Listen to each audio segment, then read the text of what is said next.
So 60b at the words, Arba Echamish Mutter. 4 or 5 nails in the shoe is mutter. Yesterday we learned about the sandal masumar. It's a sandal that has nails in it, and because of a certain issue that occurred once, what exactly the details were, but because of that it became masur now. I saw the Rush writes that we don't know exactly what this shoe looks like, and it's not relevant nowadays. But so we said, we had a statement from Rabbi Shmuel that it's only this shoe that's usher is only if it's exactly the way that it was in that original occurrence. But if there was any change in it, then it would be okay. He said that it was only if the nails were there to strengthen the shoe, but if it was the nails were for decoration, then it was mutter. We had a machlekes, how many nails would be for decoration. So we said, it's machlekes Rabbi Yochanan and Rabbi Chanina. Rabbi Yochanan said 5 nails, Rabbi Chanina said 7. And then we quoted a brisa where we said a sandal that is tilting, I guess the bottom wasn't flat and you needed nails to even out, that it should be level. So we had different opinions there. We had an opinion of Reb Nosson that says 7 nails was acceptable, and we had the opinion of Rabbi that said 13. So we said we understand Rabbi Chanina that says 7 nails acceptable in the shoe, but Rabbi Yochanan says you can only have 5. Where does he go? So we quoted another brisa, Rabbi Neirai, that says only 5. Okay. Now we're saying that if it's 4 or 5 nails, it's mutter.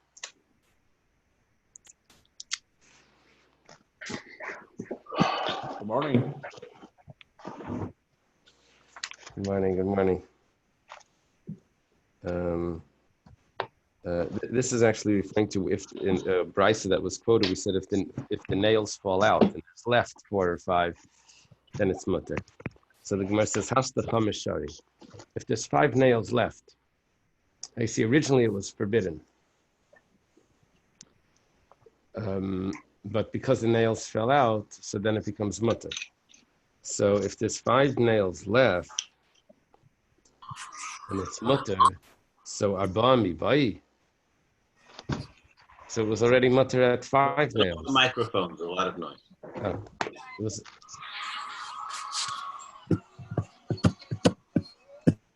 it was already mutter at 5 nails. Why are you telling me that 5 or 4 or 5, it's decreasing because the nails are falling out, and it becomes mutter as the nails fall out. So it became mutter at 5. Why do you have to tell me it's mutter at 4? It was already mutter. No, those are actually 2 different shoes. Okay. If it's a big shoe, then 5 nails is mutter, and if it's a small shoe, then it needs to be 4. It only becomes mutter when there's 4 nails left. In the last Gemara, we finished off saying that it could be it's mutter even if many nails are left, but only if the nails are they lose the tops and all of that, and you can still see that there used to be nails. So then it's mutter even if there's a lot left. Here we're talking about where you can't tell how many used to be there, and they fell out. You can't tell, and you can't tell how many were there, but you know you only have 5 right now. So then that would be mutter in a big shoe. Okay, Rebbe Mater ad Sheva. Rebbe says that there needs to be 7 nails there. The problem is Vahatanya that Rebbe's matter if there's even 7 nails left in the shoe. The problem is Vahatanya Rebbe Mater ad Shalish Esrei. Rebbe gave us a larger number before when we're talking about the shoe that was tilted, and it was called Sandal Hanoite. So Reb Nosson said 7 and Rebbe said 13. Rebbe Mater ad Shalish Esrei. Rebbe says it can have 13 nails and it's not considered a sandal amasumar.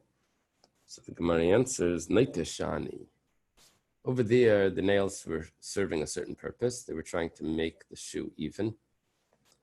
So therefore, you can have more. But in a regular shoe that was anyways flat, then you can only have up to 7. Gemara says, Hashtadasis lahachi. Once you're making a difference between noita, a shoe that is uneven, that you can have more nails. So what was the original question on Rabbi Yochanan? Rabbi Yochanan said 5 nails in a shoe was considered decorative, was considered a design or something. But we didn't have a Tanaic source for it because we had only at the number 7 and the number 13. And Rabbi Yochanan had this chumrah that up to 5. So we had to find another source for Rabbi Yochanan, which we did, Rabbi Nairai, that also says 5. The Gemara says, what's the kasha? You didn't have to go look for that source. Once you're telling me that there's a difference between sandal and noita, this one that's uneven, the Rabbi Yochanan Amilei kasha. There's no question. The fact that Rabbi Nassan says 7 and Rabbi says 13, noita shani. Those were shoes that were uneven. They were uneven. They can have extra to serve that function, to straighten out the balance of it. Professor, what do you need? What's a name over here or a word?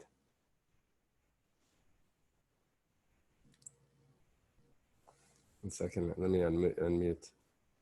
Unmute. Sorry. Yeah. What are you looking for? A name or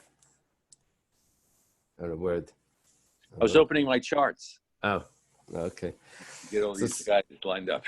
So what we did here was we started off with Rabbi, Reb Nassan, and Reb Nahirai. Those are all Tanaim. Right.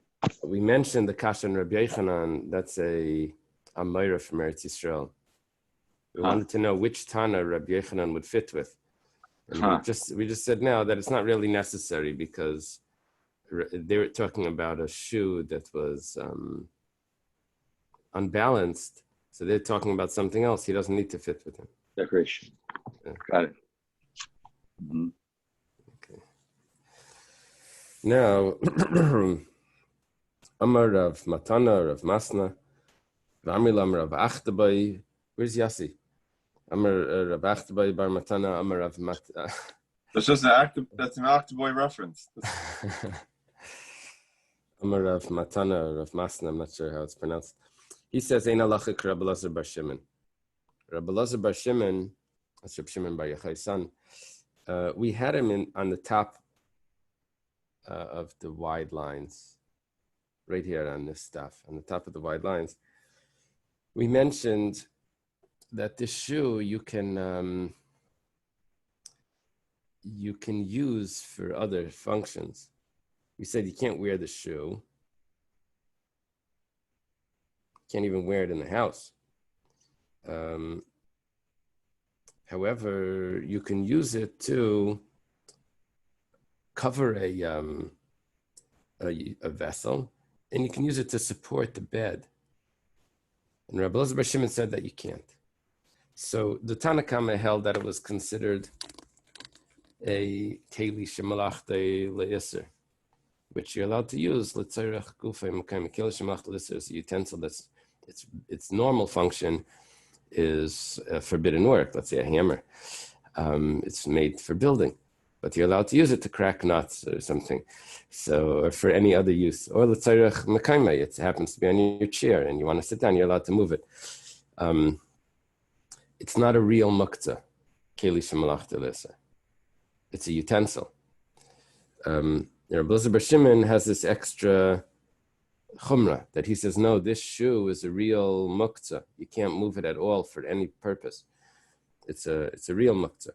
And Rashi's told us that maybe you're going to end up wearing it if you move it. So comes along Rav Matana, and he says, we don't pass like Rabbi Elazar bar Shimon, we go lenient over here. You can move the shoe for other purposes. Gemara says, Pshita, Yachad V'Rab, Malachik Rabim was Rabbi Elazar bar Shimon versus the Tanna Kama. The Tanna Kama, where there's no name attached, is assumed that's the majority opinion. It's a brisa. So Ma'od the Tema Mistar B'Taimid Rabbi Elazar bar Shimon Baha. I could have thought that maybe it's more logical, Rabbi Elazar bar Shimon. I don't have any comment here why it's more logical, but Kamash Malan, that not. Let me take a look. If this commentary says why that should Rabbi Elazar bar Shimon should be more logical. Why should it be a real muktzah?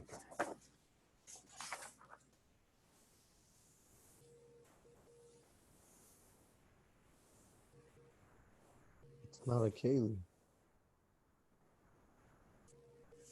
Well, it's a shoe.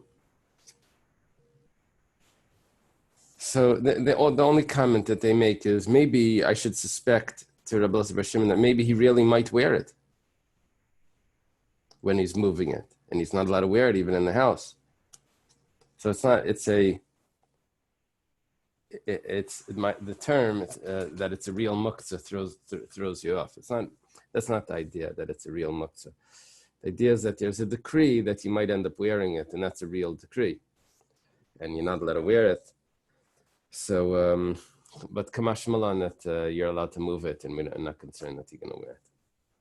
That's all they say. Okay. Amar Rabbi Chia says, Ilav the Karli Bavloi Sharai Suri Sharina Beituvo. This is a big problem rabbis have. Rabbi Chia says, if I wasn't afraid that they would call me the Babylonian that permits prohibitions, I would permit more about this. He would be much more lenient. He was afraid to be lenient. People might say, it's not a real rabbi. It's too lenient. So, Rabbi Chia was from Bavel. Even though he learned by Rabbi, him and his sons went up from Bavel to Eretz Yisrael. So, what would he be lenient? He says like this: "B'pumpadisa, b'kama, b'pumpadisa amar nesim rabam." Pumpadisa, they say that you can have 24 nails in the shoe, and it's still acceptable. B'sura amar nesim v'tartin. In Surah, they said 22. Amar Rab Nachman Yitzchak v'simanach. If you want to remember, ad asami pumpadisa l'surah chasatarti. While you're walking from pumpadisa to surah, 2 nails will fall out. So that's why it's 22. It's a way of remembering.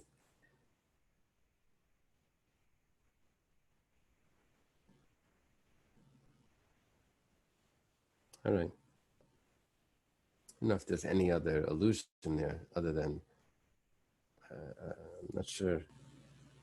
Maybe it's walking from Pabadisha to Surah, it's the same distance. Okay. Is there a comment there in the art scroll that explains any association Pumpadisa with 24 or Surah 22? Is there something else I'm supposed to know about Surah? Or is it just the distance from? It says that he says when Rabbi Chia went to Eretz Yisrael, he went first through those 2 towns, and when he went from one town to the other, he lost 2 nails. Oh, really? That's what they say? Yeah. That's so interesting. I thought Surah was in the south. You would travel northward. You would travel. You would go over. To go to Eretz Yisrael, you would have to go north and go over the mountains and the Euphrates. Come in like the path of Avram through Haran or something. Turkey. I don't know. That's an interesting comment. I thought Pumpadisa was north of Surah. Surah was in the south. Who do they quote from? Surah.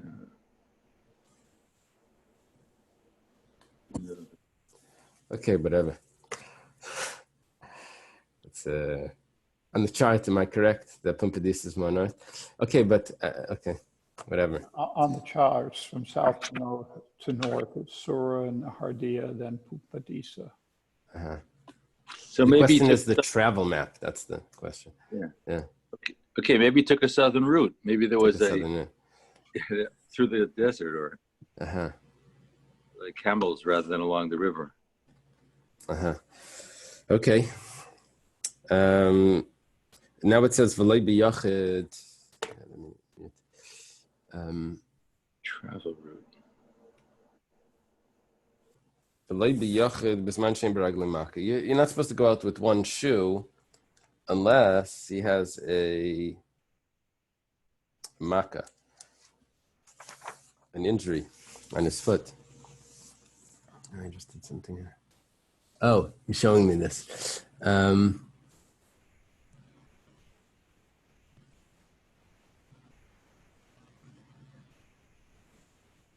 then through Surah, wow.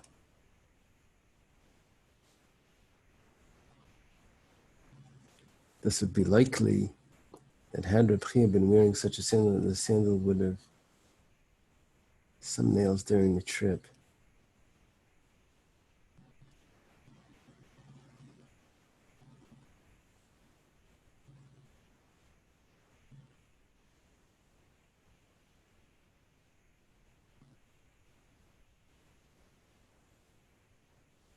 Okay, Chaser and Surah. Okay, that I'm seeing.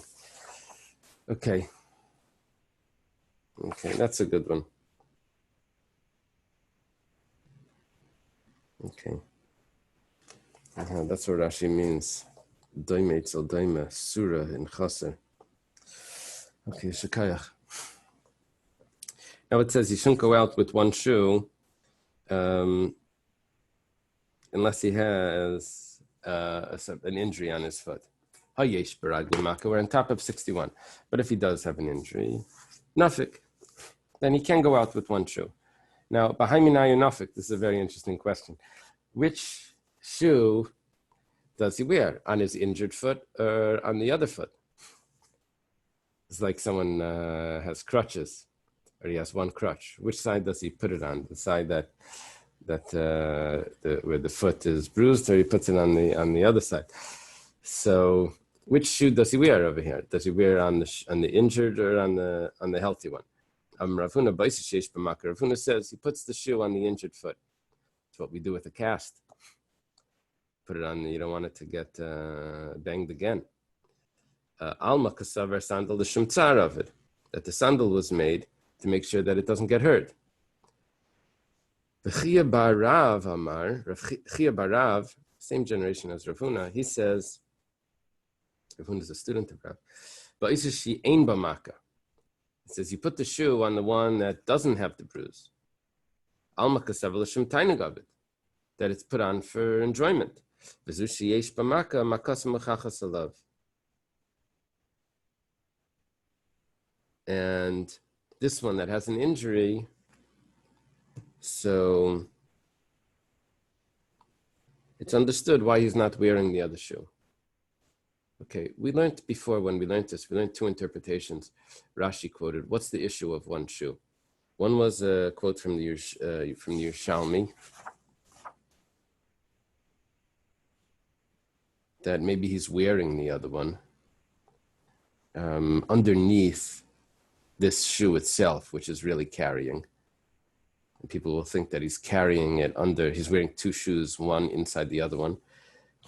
And the other issue was from his teachers, Rashi said, maybe people are going to laugh at him. And he's going to take it off. Okay. So this fellow that has an injury on his shoe, he's not going to be concerned with people laughing. And he's also not going to be concerned about, people won't laugh, they see the injury. And also, he's not concerned that there's no concern that people may think he's carrying the other one. Why? Because he has a bruise. Okay. Rabbi Yochanan holds a Rav Huna. Rav Huna says that the shoe is worn like a cast. Damarle Rav Yochanan Rav Shaman Baraba. Rav Yochanan said to Rav Shaman Baraba, Habli misanai, pass me my shoes. Yoev le diyamin, but he gave him the right one. Or misanai, pass me one of my shoes, I guess. He gave him the right one. Amalei Asisimaka. You're making me like I have an injury. Why? Rabbi Yochanan, as we're going to see in a moment, Rabbi Yochanan holds that you have to put the left shoe on first. And if you put the right one on, then you can't go back and put the left one on. You're stuck. You only have one shoe. So am I going to walk around with one shoe? It's going to make me look like I have an injury. So the Gemara understands right away. Oh, you're making me look like I have an injury. Which foot is going to wear the shoe? The injured foot. See, Rabbi Yochanan holds a kravuna that you're putting it on the right foot, and you're not going to put it on the left. The right foot must be the injured one. The Gemara says, "What? That doesn't prove anything." Maybe he holds exactly the opposite, that the shoe goes on the healthy foot. You're making me look that my left shoe has an injury, and that's why I'm not wearing. This is no proof because of this story that Rabbi Yochanan says, he made me look like I have an injury. Which foot gets the shoe? Okay. What was the Havamina? Yeah, I don't know. 1 second. Let me think about that.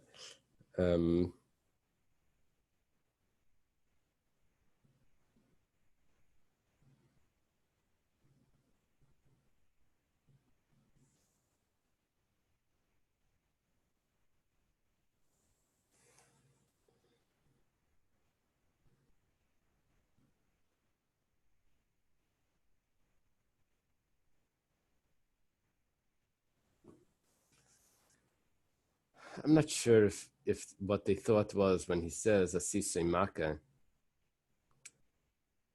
that you're making this foot the injured one. That was the understanding, the simple understanding. Asise maka, not the other foot that doesn't have the shoe. It sounds like you're saying you're making it injured. So then the Gemara responds that that's lav dafka what he meant.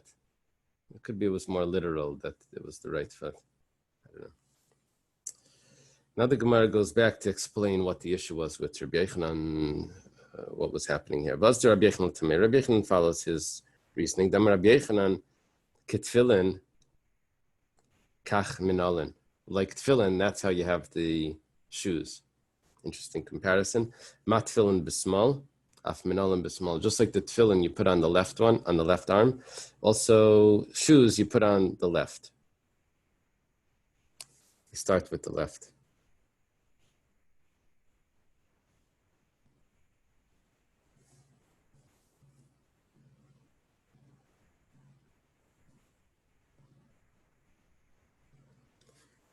Okay. The Gemara has a question. Meisvei. Kashu noyel, when he's tying his shoes, it doesn't mean tying, it means putting on. When he's putting on his shoes, noyel shel yamin, he puts on the right. Yachakach noyel shel smal, and afterwards he puts on the left. Puts on the right and then the left. Rabbi Yochanan says you first put on the left and then the right. It's a kashan Rabbi Yochanan. Amar Rav Yosef hashta the Tanya hachi. Amar Rabbi Yochanan hachi. David hachi aved. David hachi aved. Now that Rabbi Yochanan says one thing, and I have a brisa that says the other thing. So whatever I do, I'm never wrong. I can. You can do like this. You can do like that.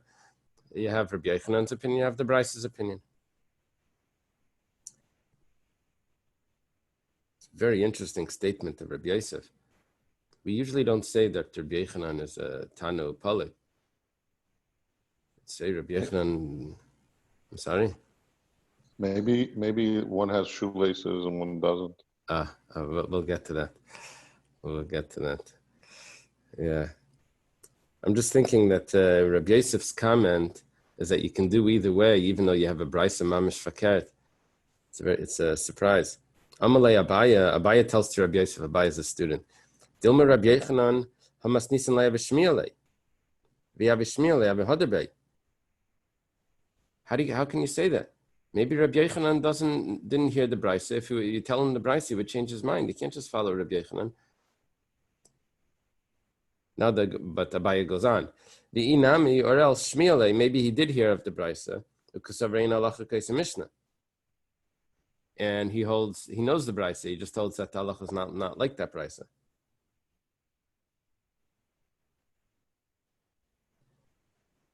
So Amar Rav Nachman bar Yitzchak Yerushalayim Yitzidei Shneim. Yerushalayim should do both. Umanu Mar Breder Ravina. That's Mar, the son of Ravina. Ravna. Mar Breder Ravna. Can't be Mar Breder Ravina because that's much later. Rav Nachman Yitzchak wouldn't have known about him. Mar Breder Ravna. Forget Ravna. I don't think he's on the chart. Who do we have yesterday? We had Rachva. I forget where Ravna is. Hechi Yavid, what did he do? He was Sayim Diyamina V'Leikatar. He put on his right, but he didn't tie it. Siyim the small, and then he put on his left. The Qatar, and he tied it. V'Hadar Kata Diyamina, and then he went back and he tied the right. There's a whole history to this. You didn't realize the way we put on shoes has to do with a contradiction between Rabbi Yechanan and a brisa. And we're trying to resolve now when you tie your shoes, you're like, this is Rabbi Yechanan, this is the brisa. Yeah, it's a lot more meaning. You can put it in the Jewish book of why. Okay. Amar Rav Ashi. Chazina l'Rav Kana d'lekapid. Rav Ashi says, I saw Rav Kana, wasn't concerned about this. Tanu Rabbanan. Starting a brisa Kshunoyel. They quote over here that this is from Masechtas Derech Eretz, Perek Yud. That's from the Masechtas Ketanas.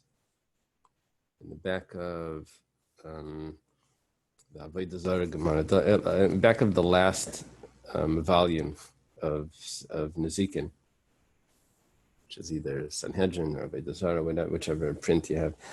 So in the end, they have these Masechtas Ketanas. In there, very interesting, they have Avester Reb Nassan and Masechta Kala, and in there is also Masechta Derech Eretz. So it's assumed that those were arranged later.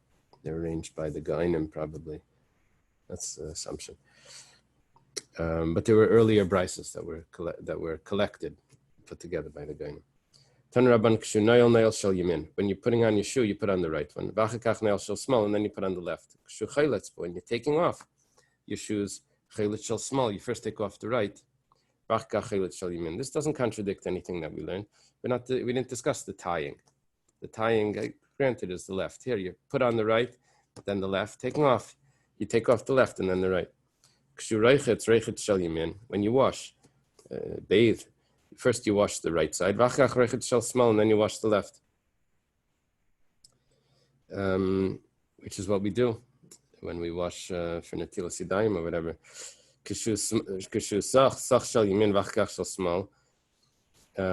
Don't ask me about lefties. That's going to complicate everything. When you also put on oil, you put on the right and then the left. But let's say you want to put oil on the whole body. So first you put oil on the head, because that's the king of all the limbs. Which is what it says also when you take a shower or a bath. You wash first the head. There may be some germ theories in there also. You don't want to take the dirt from the other parts of the body, the feet, whatever, and put it on your face. So first you wash the head, and then. But that's not what the reason. Here the reason is because of honor. V'loi b'tfilin, you shouldn't go out wearing tefillin. Amar of Safra. Safra says, don't say that our Mishnah is making a decision in that machlekes. There happens to be a machlekes if Shabbos is man tefillin. In other words, is there a mitzvah to wear tefillin on Shabbos?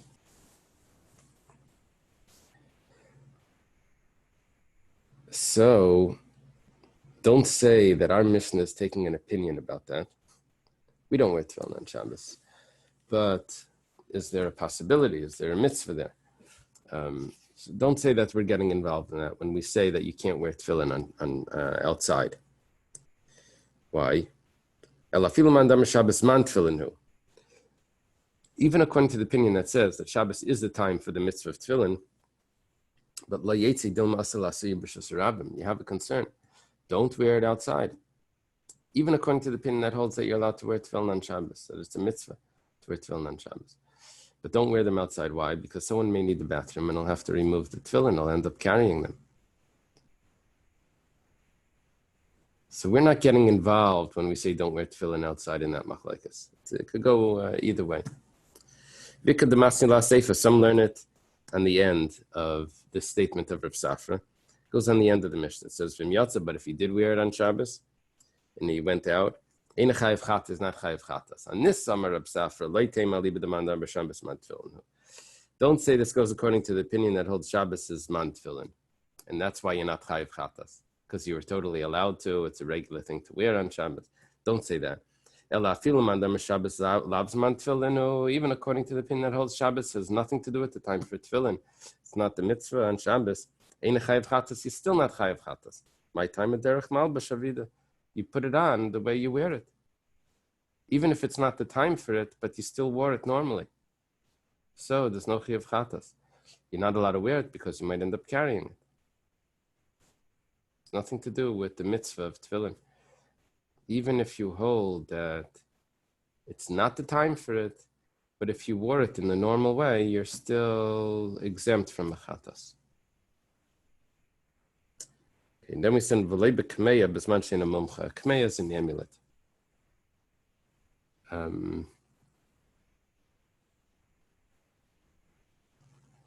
Okay. So it goes like this. Amar of Papa, it said that you shouldn't wear a kameya if it wasn't from an expert. You shouldn't wear it out.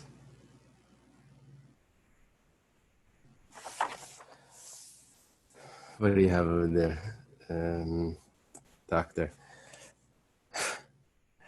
Okay. Amar of Papa,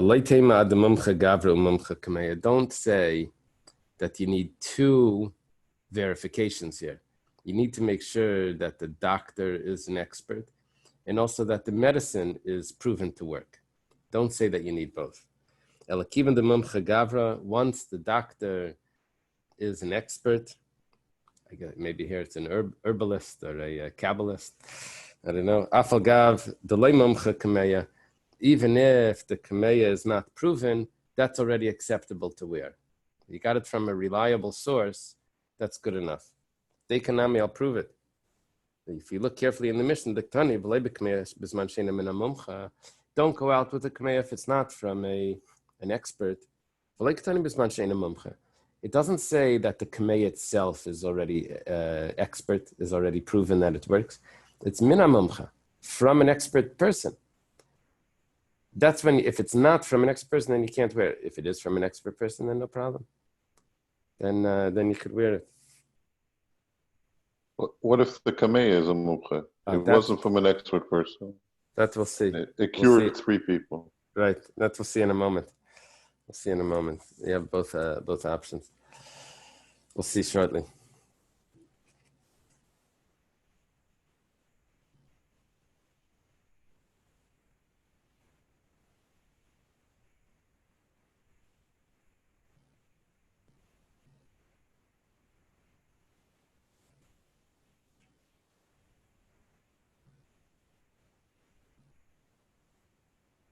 Okay, goes like this. Taner Rabbanan. Come and the rabbis taught. The rabbis taught in a brisa, an important brisa. This is a Tosefta. Ezo kameya. Ezo kameya mumcha. What is a expert kameya? A proven kameya to work. Kameya is an amulet. Kol sheripa v'shana v'shilish. As long as it healed. Take notice of this because the Gemara is going to discuss this language here. It healed the second time and it healed the third time. The Gemara assumes this is referring to one person. The same person had an illness and he wore this kameya. He got better. The second time he wore it, he got better. And the third time he wore it, it got better. Echad K'mei Shel Ksav, Echad K'mei Shel Ikun. It doesn't matter if it's K'mei Shel Ksav means that they write names of Hashem or Malachim or whatever. And Don't we say he didn't? It clearly didn't work because he got sick 3 times with it.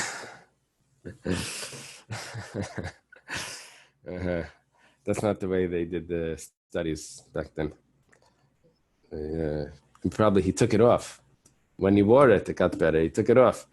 It came back. So he put it on again and it cleared up. So, doesn't matter if it's K'mei Shel Ksav, V'echad K'mei Shel Ikun. It doesn't matter if it's made out of herbs, roots. Ikun is like roots from different herbs or something.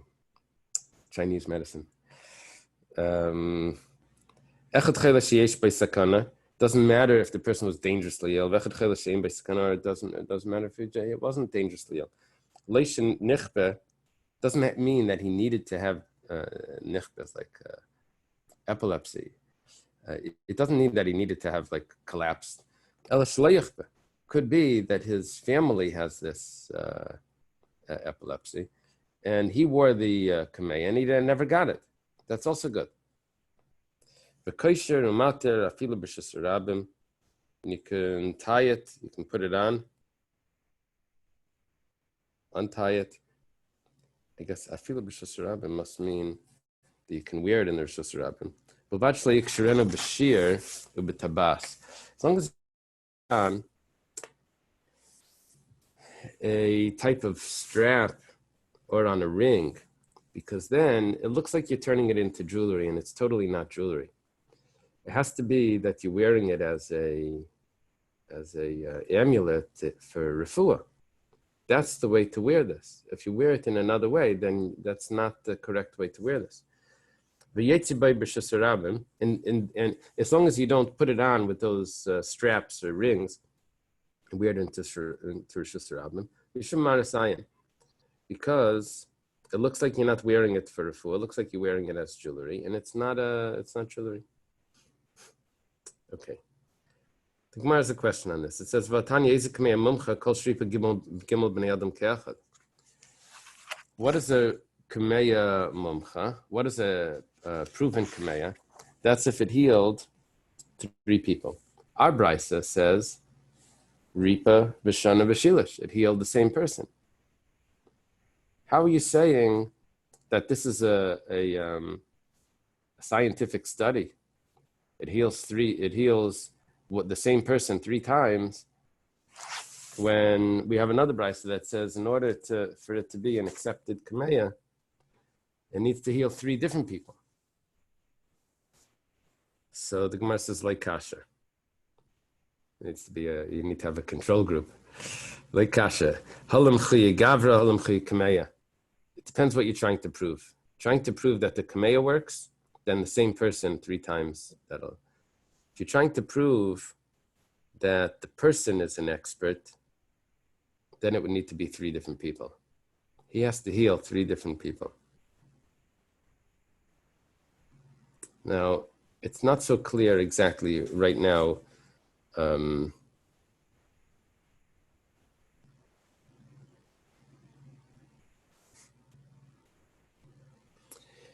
When it says it heals 3 different people, there's an assumption here that that the person healed 3 different people. There's an assumption that each person had a different illness, and he gave out 3 different kameyas, and he was able to heal 3 people. So then he's considered an expert. So one kameya that worked 3 times on the same person is already proven that it works.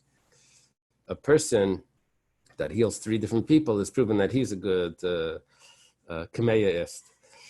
So chemist, kameyaist. Chemist comes from Cham, comes from Egypt. Alchemy. Alchemy is chemistry. Comes from that started in Egypt, which is Cham. Chemist, alchem, something like that. The Arabic. So now I know. Now I know I was always so bad in chemistry. You've been you've been released from Egypt. Okay, so Amar Rav Papa has a question. Cheatily, this is a way of introducing a question. What's obvious to me is the following. My question is coming up. It says, Cheatily goes like this. Tlas kameya la tlas gavri, tlasa zimni. It's very obvious. If you have three different kameyas, amulets, they're given to three different people. Each one takes it 3 times. Now, ismachi gavri smich kameya. The kameyas are proven. You tried them 3 times. The person is proven. He's an expert. He healed 3 people. Tlasa kameya la tlasa gavri. If you have 3 kameyas that are given to 3 people, chad zimna, each one took it once. Gavri esmachi kameya la esmachi. The person is clearly an expert. He healed 3 different people. But the kameya only worked once. We don't know if that's proven. He definitely knows what to do, but we don't know if this is a real proven. Chad kameya la tlasa gavri. If he gives 1 kameya to 3 different people, if it's the same one or the same type, maybe they borrowed it from the insurance pays for, then he takes it back and gives it to the next one. I don't know if it's the same type of herbs or the same name, maybe, that was used on 3 different people. So, Kameya Smachi, that clearly worked because that was 3 times. But Gavale Smachi, we don't know. Maybe there's a type of doctor that only knows 1 medicine. We don't know if he's an expert. He knows how to get rid of, sore throat, whatever. We don't know. Okay. But that's so far what Rav Papa is obvious to him. Boy, Rav Papa, what's Rav Papa's question? Tlasa kameya. There's 3 kameyas lachad gavra that are given to 1 person. My kameya vade la yismachi. We definitely didn't prove the kameya because each one was only used once. The question is, gavra yismachi la yismachi. It's the same person that it was given to. Does this prove the person is an expert because he healed 1 person with 3 different kameyas? Miyamrina and ha'asilei. Look, he healed him. He's good. Idilma mazel dai gavru daka mekabel kasava. Or maybe the mazel of this person happens to accept this sort of writing. But it doesn't mean that this person is an expert kameyaist. Maybe he can't heal anyone else. Maybe just this person, this patient, his angel or whatever is accepting to this person, but to this doctor. But the doctor is really not an expert. Teku, we don't have an answer to that.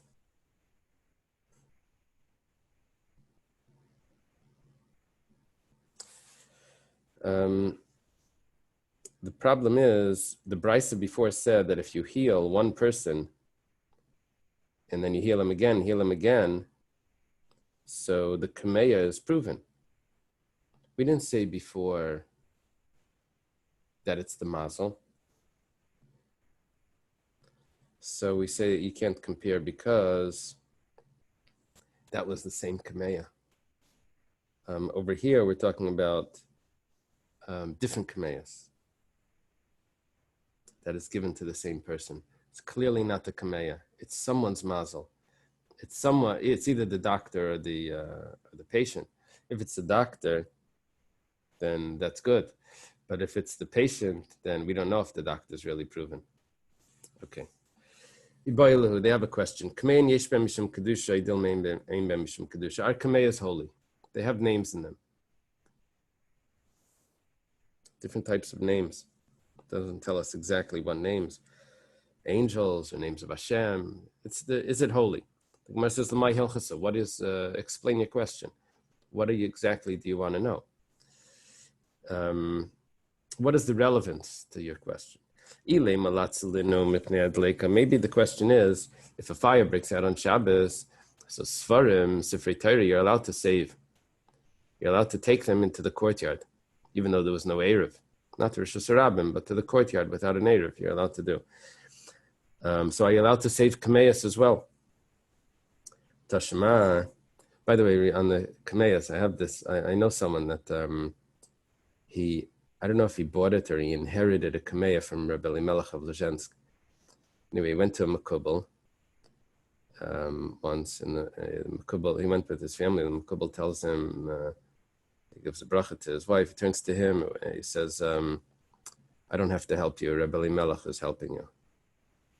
It's just like that. Somehow he could sense the Kameya or something.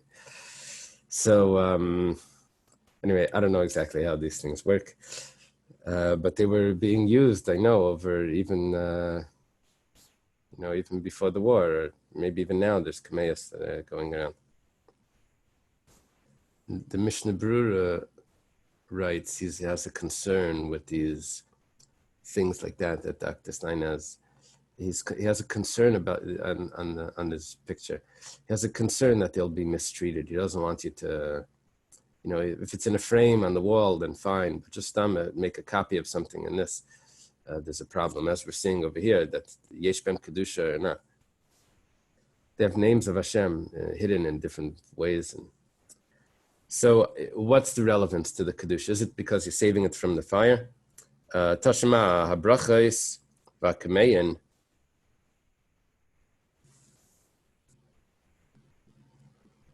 Brachas is like a siddur. And Kmei and Afbish Yesh Bem Oisiyos shall shame. Even though they have letters of names, in Yonis Harbi Shabbat and they have other portions of the Torah, Ein Matzil Mesim Pnei Adleika, you can't save them on Shabbos. It's not really a Sefer Torah. And it's Rafim Bim Kaiman, and you have to leave them there. So Kmei, we have a clear brayso. So what are you asking? Kmei, are you allowed to? Are they holy? And you said that it has to do with saving them on Shabbos. You don't save them. It says it must be talking about they have to put them in shemus. They need to be treated with respect. They need to be buried. Tashema, so let's see. Let's say there were names that were written on handles of a vessel or on the legs of a bed, maybe protection, a cradle, I don't know. So it says yagud or yagur, whatever. You have to cut it off.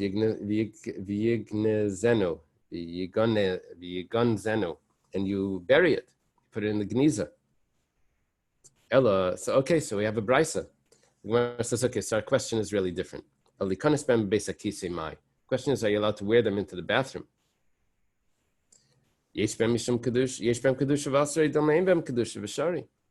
maybe they don't have kedusha. Tashema, come and listen.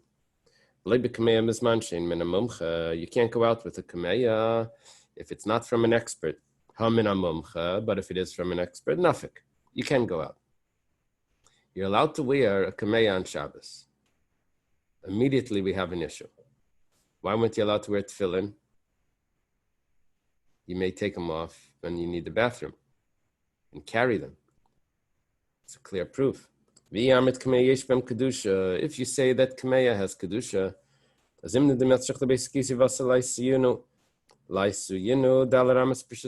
maybe you'll take them off because you can't wear it into the bathroom and you'll end up carrying it. It's clear that a kameya you don't have to take off. Gemara says, and that was talking about the herbal kameyas, not the name kameyas. There's two types of amulets. One has in it the herbs, garlic, or onions or something, or other types of herbs. And we have no proof. What's the halacha with the kameya that has in it names of Hashem? Vahatanya, 1 second. How can you say that it's only referring to the herbs? Vahatanya, it says clear both of them. It doesn't matter. The same halacha applies to either one. It means you're allowed to wear it if it's an expert one outside.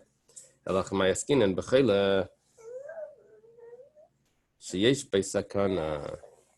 We're talking about a chela sheyesh beisakana. And therefore, it's allowed.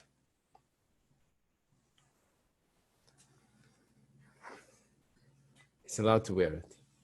You can't prove anything from this regarding if it has kedusha or not. The Gemara says, 1 second, that's not correct. That's not exactly what we said. V'hatanya, the Brisa said, echad chelas sheyesh be'sakana, echad chelas she'ein be'sakana. It didn't matter, even if it's a chelas she'ein be'sakana. The Gemara says, even the masi, if it heals, a kameya is not considered carrying, even if you're carrying it. You think that look, I wear a jacket, I wear a necklace, I wear a hat. That's the normal way of wearing it. A kameya that works while you're carrying it that's the normal way. So that means there's no concern that you may end up taking it off and carrying it, because carrying it is the way that you wear it, if it works, if it heals. This could be that's how the herbs work. You have to carry it like that. And that's the normal way of this amulet, or the name. We're talking about the name. Where it says, Vatanya, we're on top of Samach Beis. Vatanya, but we have a brisa. No, you're not allowed to carry it. You can't hold it in your hand and carry it.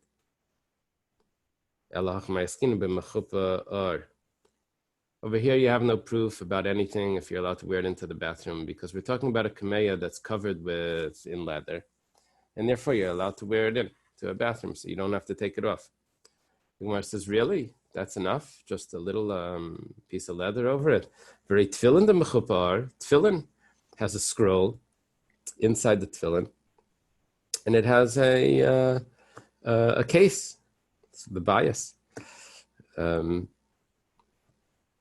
bias is the box of the tefillin, not the plastic box. The leather of the tefillin, the tefillin itself is covering a scroll. If someone needs to use the bathroom, he has to take off his tefillin 4 amos away from the bathroom, and then he goes in. Gemara says, yeah, that has a different problem, because hasam misham shin. Over there's a shin on the tefillin. That's why you need to take it off. It sounds like only the Shalosh. Damar Abaya, shin shel tefillin alach l'moshe misinai. Abaya says the shin that's creased on the tefillin Shalosh is alach l'moshe misinai. Damar Abaya daled shel tefillin alach l'moshe misinai. Abaya says the daled of the tefillin. Damar Abaya yud shel tefillin alach l'moshe misinai. And Abaya also says the yud of the tefillin. This would be referring to the knots. Taisvus takes out these 2 things. I'm not sure what the issue is.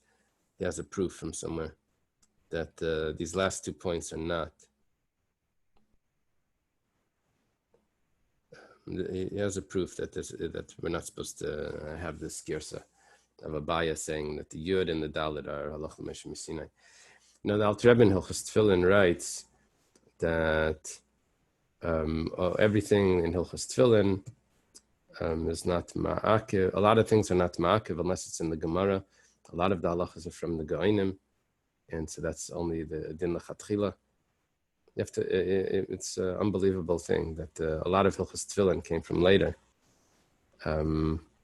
But here, when you have these sources in the Gemara, Alter Rebbe writes that what's in the Gemara, that's mamish ma'akiv. So if this is in the Gemara, Yud and the Daled, let's say someone's not fell out, and he tied it up not correctly. Is a yaitz mitzvah? I don't know if it says it needs to be like a Yud, it needs to be like a Daled. It sounds like if it's in the Gemara, then it's an issue. If it's some later minhag, how you tie it on the finger, which way, this and that, it was yaitz, I think. Dafim is not a halacha shir, right?